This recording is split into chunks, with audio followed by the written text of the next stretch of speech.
અગુ તો ભૂમિકા લાજે જયમલ પરમાર મરદાઈના પારખા।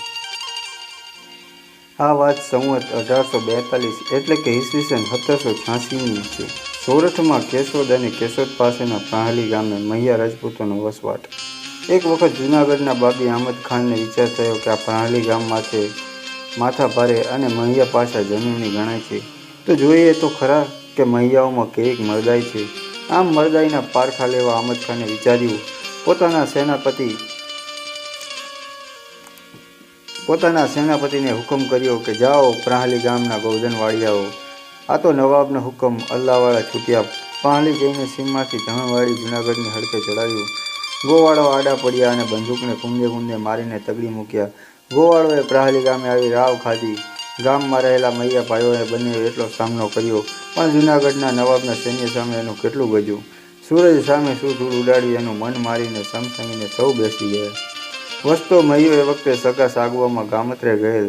વસતો સાખે બાબરિયા મહિયાની એક સાખ કહેવાય। મૂળ બ્રાહ્મણ ગોત્ર, બાપુનું નામ મુળુભા બાબરિયા। મુળુભા પ્રાહલી ગામના મોટા ગિરાદાર અને ગિરાદાર હોવાના કારણે ગામ લોકોએ ગામના મુખી બનાવેલ ગોવધન વાળિયાને કલાકો વીતી ગયા છે। ત્યાં વસતો મહિયો બહારગામથી આવ્યો। સૌ ડાયરાને રામ રામ કર્યા, પણ કોઈના મોઢા ઉપર નૂર નથી। ઉપરતે અવાજે બોલવાની કોઈ હિંમત કરતું નથી। ગામડાની ડાઘુ જેવી દશા જોઈને વીસતા મહિયાએ પૂછ્યું કે ગામમાં કાંઈ નવાજૂની બની છે? આમ મૂંઝાઈને સૌ કા બેઠા? છેવટા ભેગા મળીને સૌએ એને વાત કરી। વાત સાંભળતા વસતાની રોમર અમાય અવડાઈ થઈ। પોતાની પીરાણી ઘોડી માથે સામાન નાખી, હથિયાર બાંધીને માના આશીર્વાદ મેળવ્યા અને ઘરવાળીને છેલ્લી વેળાના જુવાર કહ્યા। ને વસતાના ઘરમાંથી રાજપૂતાણી કહે, કંથા રણ મેં જાય કે ભાગીમાં આવે શેણ, તારી સેજન ગ્રહસા તું ભાને હું ભેળ। વસતો હાલી નીકળ્યો। બોરડીના ઝાડામાં પાઘડી અટવાઈને નીચે પડી ત્યારે ગામના માણસો કહે, વસતા સુકન સારા નથી થતા, માટે ઘડીવાર રોકાય નહીં, પછી નીકળો। વસતો કહે, મરદોને વળી સુકન છું ને અપસુકન છું। જનની જણે તો ભક્ત જણ કા દાતા કા સૂર, નહીં તો રહેજે વાંસળી મત ગુમાવીશ નૂર। આમ કહેતા જેવો ઘોડીને ઇશારો થયો કે જેમ સિંહ માથે તરાપ મારે એમ ઘોડીએ તરાપ મારી। વહતાની પાછળ પ્રાસલીના 25 ઘોડેસવારો પણ ચડ્યા। જૂનાગઢની ફોજ મેંદરડા પાસેના અરણિયાણા ગામની સીમમાં પહોંચી હશે ત્યાં તો વહતો આંબી ગયો અને પડકારો કર્યો કે હવે માટી થાજો। બકરાના ઘેરામાં જેમ સિંહ પડે અને બકરા તીરબીતર થઈ જાય, એમ જૂનાગઢની ફોજ માથે ત્રાટકતા ફોજને દાણો દાણો કરી નાખી।